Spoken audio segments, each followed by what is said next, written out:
G'day everybody, it's Josh. This Christmas occurs at a unique time in our Australian history. The struggle that's been mounting for multiple decades has come to a head between the collectivists and those that would like to maintain their independence. For the first time, a credible and powerful assault on our social life, our culture and our identity has made itself known in clear and certain ways. The question we're asking is probably not should we fight, because to a degree we all know that we must. But our question is, how do we fight? The answer to this question is for each person varied in degree and method. But perhaps the season of Christmas subtly provides for us an option, and more so than an option, perhaps an answer. Christmas is a time that is special to Christians. Essentially, the Creator God chose a moment in history to become clothed in human flesh and to fully become human, emptying himself of all power and status to be as weak and as fragile as we are.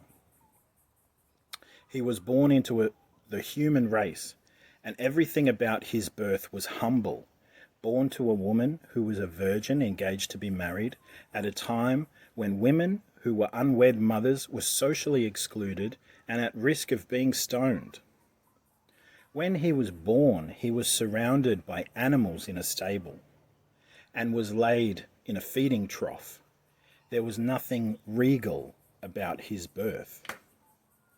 His coming had been promised and expected by his people for hundreds of years. Shepherds were invited by angels to come and see him. Foreign dignitaries journeyed to bring him gifts. The most powerful being in the universe that created all things did not use that power to compel us. The most powerful being in the universe that created all things, he did not use that power to defeat the spiritual evil that had enslaved his people. The Creator God came as a helpless baby to show that true power is humble. Even the people who don't know anything else about God knows that he hates sin. But it wasn't this hate and anger against sin that motivated his mission. It was his love for us that caused him to come and fight to save us. His love that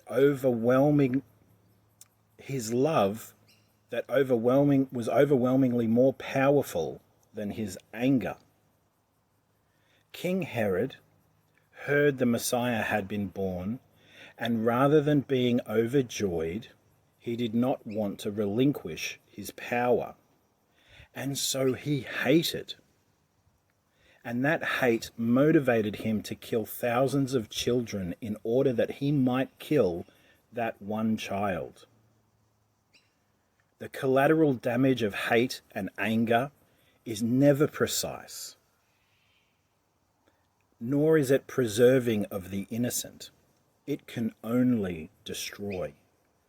Only love is precise enough to win the war on human sin while saving the human sinner. And we, ourselves, are on the cusp of a great war. And our King Herod has destroyed thousands of lives in order to establish control and secure power. We must not fight with hate. Though the pain is great and the desire for justice is maddening at times, if we fight with hate, we will be consumed by it, and it will destroy us. As the future unfolds in 2022, we must not be blinded by anger, but recognize the beauty and the wonderfulness of the world. We must find a way to humbly fight with love, not risking the destruction of the people of Australia, but finding love for our people and our communities. There is no way I will fight for Australia draping myself in the flag or singing the national anthem. I will not die for this country. But I would gladly fight and maybe even give my life for the people of this country. Because greater love has no person but this, to give his life for his friends. This Christmas, don't be overcome with grief. Don't use the time to argue with family members.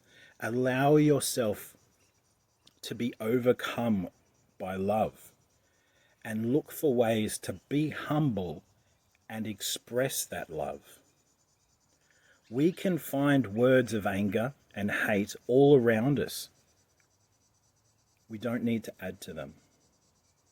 But during this Christmas, show people a better way. Speak words of love. Find ways to express love. Do not repay evil for evil, but overcome evil by doing good.